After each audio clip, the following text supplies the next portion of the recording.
আজকে আমি দেখলাম একটা পেপারকে ঠিক কতবার ফোল্ড করলে সেটাকে আর ফোল্ড করা যাবে না।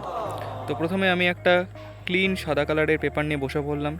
আমার এক দাদা আমাকে বলেছে একটি পেপারকে 7বারের বেশি আমি নাকি ফোল্ডই করতে পারবো না। ওর চ্যালেঞ্জটা একরকম অ্যাকসেপ্ট করে আমি বসে পড়লাম পেপারগুলোকে নিয়ে।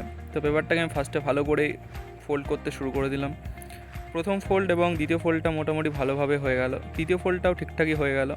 এবার 4 নম্বর ফোল্ডটা যখন করলাম তখন গাইস একটু কষ্ট হচ্ছিল, ঠিক আছে। 5 নম্বর ফোল্ডটা করতে গিয়ে আমার মোটামুটি ভালোই জোর খাটাতে হয়েছে। তো 6 নম্বর ফোল্ডটা গাইস অনেক কষ্ট করে হচ্ছিল না। এই দেখো পেপারটার অবস্থা এরকম হয়ে গেছে।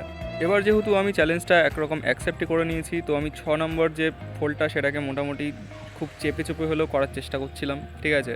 দেখো গাইস, এটা তো ফোল্ড হয়নি, আর কি হয়ে গেছে আমি নিজেই বুঝতে পারছি না। 6 নম্বর ফোল্ডেই এরকম অবস্থা, তো 7 নম্বর ফোল্ড করা অসম্ভব গাইস। আজকের মতন টাটা, দেখা হচ্ছে পরবর্তী ব্লগ নিয়ে।